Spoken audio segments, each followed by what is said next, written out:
Hello there, everyone. Mediocre Otaku here, and today I wanted to talk about Devilman Crybaby. I have only watched the first two episodes, uh, so I have not seen the full thing.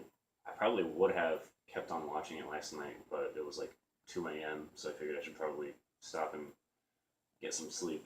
But based off the first two episodes, I'm really excited to see what they do, and this seems like a much closer adaptation to the manga than the original anime series from 1972, which, if you're into older anime, I'd still recommend checking this one out. I think it's one of the better Monster of the Week series, and for its time, it is still, I'd say, somewhat controversial. I think they show a little bit more blood, and there's a little bit more sexual humor and stuff in this than most of the other anime at the time would have had.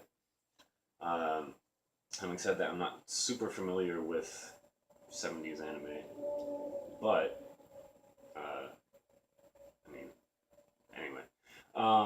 But this Devil May Cry Baby really like all of the violence and sexual stuff in this. They like cranked it up to 11, which from what I am aware of, is sort of closer to how the manga was. Um, the basic premise is that this high school student Akira Fudo and his friend Rio, whose last name I don't remember, um, find out that demons are invading the world. So Rio and Akira go to this party where everyone's doing drugs and having sex and everything, um, to try to summon a demon to possess them so that they can fight back against these other demons. Because if you are strong-willed enough, you'll still have your human mind. The demon won't be able to possess your mind, basically. Um, so at this party, Rio basically just breaks a bottle and starts hacking people up. Um, and for reasons that I'm not fully aware of, that I think will probably be explained later on, um, Rio does not get possessed by a demon. However, Akira Fudo does get possessed by the demon named Amon, um, who is supposed to be just this, like, the most powerful of all of them, more or less. I don't know why he got possessed by the most powerful one.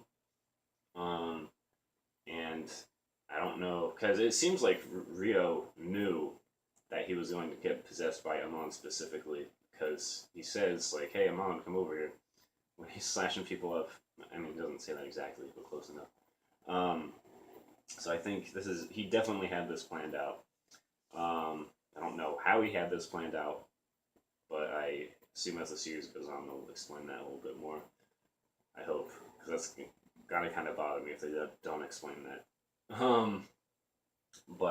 Yeah, the show's awesome.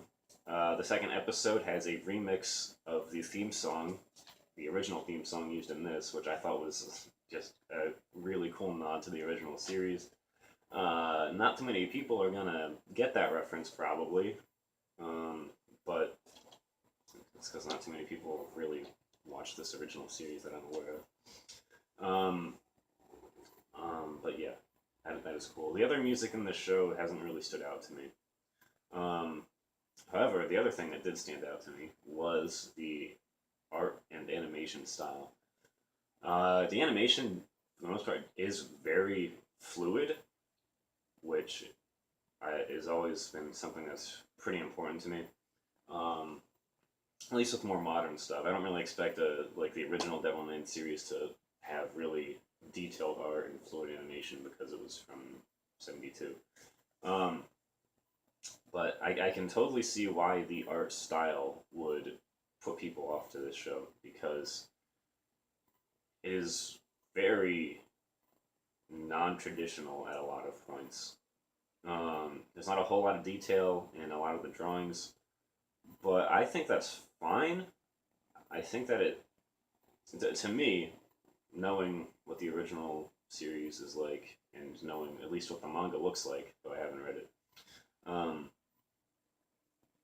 it reminds me very much of Go Nagai's art style.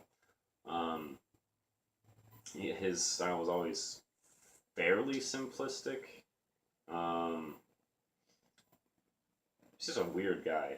um, so yeah, I don't mind it. I can totally see why some people wouldn't like it and thus would not want to watch this show because of it. But I say you should probably give it a little bit more of a chance because I really think that this show is going to be awesome, and it's got me hyped for the hardcover manga volumes that I believe Kodansha is going to be putting out in just a couple of months. Uh, so I really think I'm going to be picking those up now because I want to see what certain aspects they changed in the show. Because I mean, there are small things like people have cell phones and stuff. It's not supposed to take place in the 1970s. It's supposed to be like a modern version of the original series, at least from what I can tell based off of what I know about the manga. So yeah, I would highly recommend the series. Netflix is, they're doing a good job with this. Neo Yokio, not so much, but and I don't know if Aniplex had involvement with Neo Yokio as well, but they had involvement with this. So, and Aniplex, I'm not a huge fan of them, but clearly they know what they're doing because they're still around as a company selling box sets over here that are like twice the amount of what any of their competitors would sell. Um, but that is going to do it for this video, guys. Thank you all for watching, and I will see you all next time.